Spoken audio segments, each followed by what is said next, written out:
Hello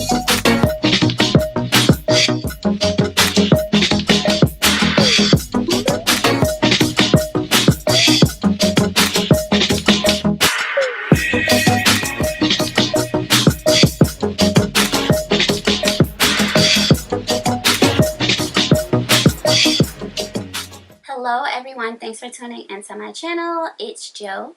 If you are already subscribed, hi. If you're not, thank you for watching today.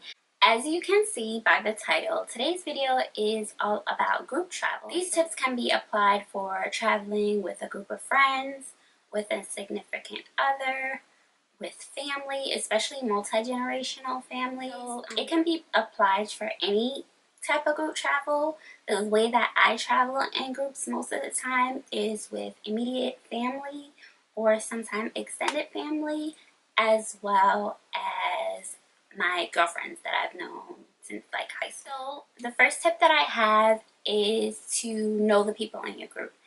What I mean by that is to see what type of traveler they are. So some people like to go on hikes and nature walks. Others like to lounge at the pool all day. Some like to sleep. Some like to do adventurous things. It's a good thing to know the type of person that you're traveling with or type of people that you're traveling with, because you don't want to clash while you're in another city or another state. Especially if they're friends, you don't want to have a falling out when you're on a vacation and then you don't end up being friends anymore. But if you guys work together well enough, you can always compromise. One thing that has helped a lot in the girls trip that we planned for Thailand as well as Morocco is have a group chat. Name things that you're interested in and then find the middle ground. If you have a specific food restriction or dietary need, make sure that you let the group know, because you don't want to have dinner at a steakhouse and you're vegan, right? So it's good to let these things be known beforehand as the weeks and months go by, and sometimes even after the trip is over, you'll tend to have general everyday conversation with them. The second tip that I have is to plan in advance if you can. Most of the group trips that I've planned or that I've gone on have been planned at least 6 months to a year in advance. This gives people enough time to purchase plane tickets or whatever mode of transportation that they're taking, any visas to fill out, any passports if the passports are going to expire. It also gives them enough time to put in a deposit so that they can go on the trip and make their final payment. For most of my group trips, I've done a small deposit 6 months to a year in advance, and maybe a month or two before we're leaving, I pay the rest of my balance. So I would suggest 6 months to a year if it's a big group, so that everybody has their I's dotted and their T's crossed, and when it's time to go on the trip, nobody's worried about who has to pay who, and yeah. The third tip is to set a budget. When it comes to group traveling or traveling by yourself, setting a budget is very important. One, you don't want to spend money that you don't really have, and two, you don't want to spend all your money before the trip is done. As an adult, you should know about how much money you would spend in a day, whether it be on a regular basis or when you're traveling.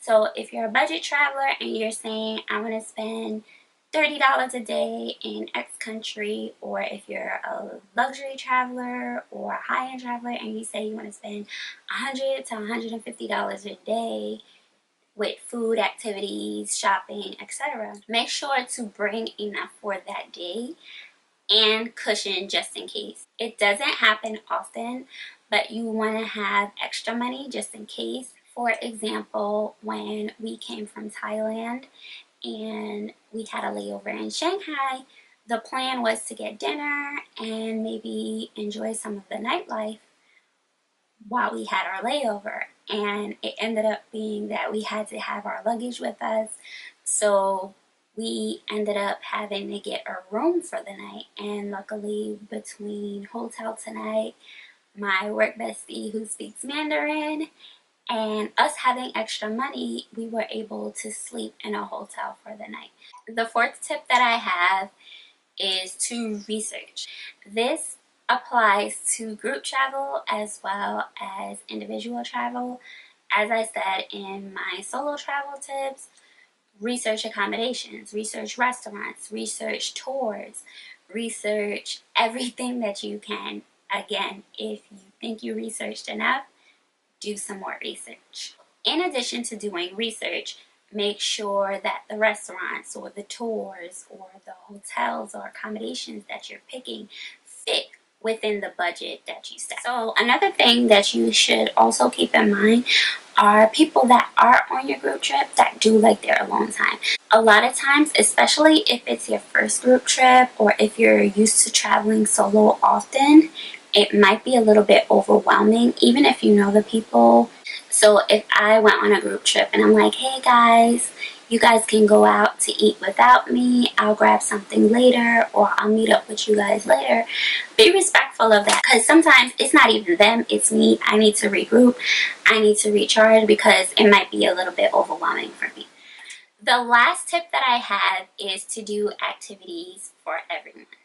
A good reason for going on a group trip in general is to make the bond that you have stronger with the individual or with the people that you're going with, as well as to explore a destination. Sometimes having someone with you helps. When I did something like zip lining, I went with my girlfriends because I've always wanted to do it and I was kind of nervous about doing it by myself. By doing a different activity, you might find something that you like.